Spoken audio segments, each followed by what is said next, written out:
Yep, I started to work on a compiler again. This time I'm implementing a compiler for the Commodore 64.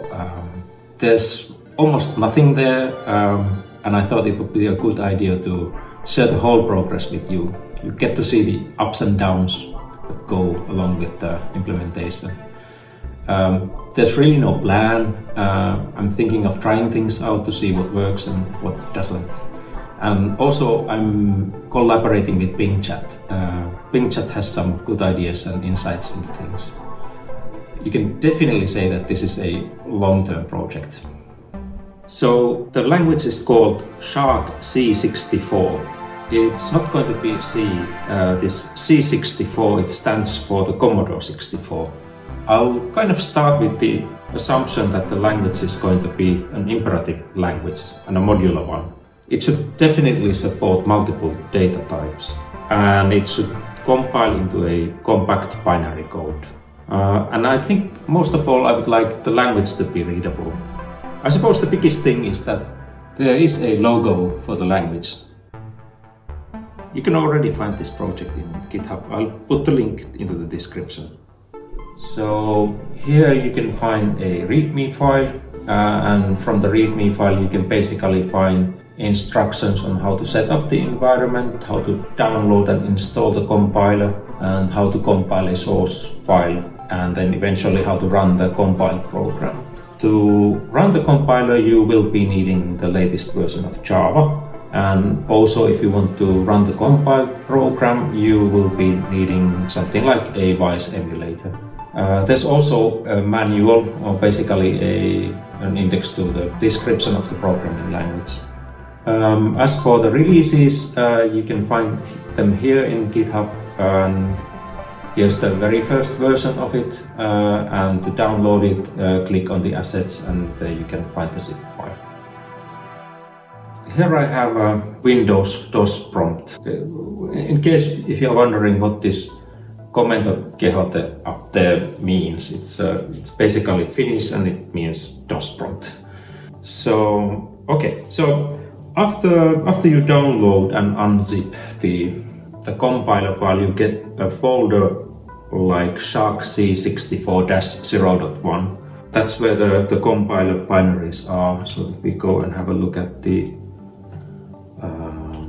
binary folder of it, so that's where the executable compiler is. So the other folder that I have in here, that's basically a copy of the GitHub repository. If we go there, this is what it looks like. I'll be uploading examples to this example directory. Right now there's just one example in there. So if we have a look at this first example program, there are only 3 lines in it. This first line, it's basically defining the name of the module. Then these 2 other lines are defining variables. The first variable is called letter A. It's of the byte data type and it's being initialized to 1. In Commodore 64 character map, letter A has the code 1. Then there's another variable called screen corner. That's also of the data type byte.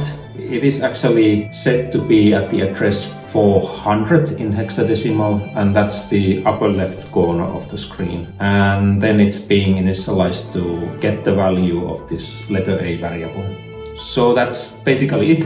There's not much, but that's what the program is like. So let's see how this is compiled with this compiler. So I have the compiler in here, and then it's that.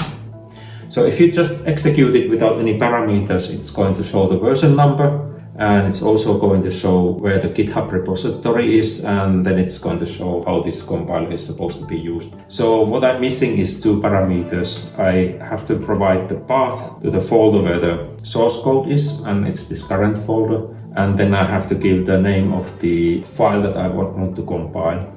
And now it has compiled it, and if I have a look at the directory now, there's the program file that it compiled. It's a binary file, and you can run it, for instance, with the Wise emulator. So I have it installed on my machine, so let me just start it up. And when you press enter, it will start up the emulator, and there you can see that it loaded the program, and then it run it, and the program ended, and as a result there's the letter A in the upper left hand corner. So that's the example program. It's not much, but it's the first program, and that's that.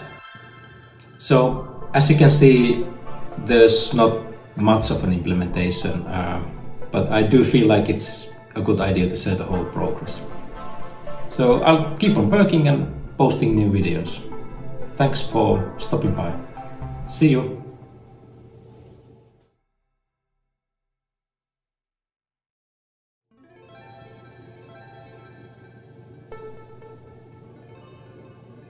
I could use a proper floor in this room.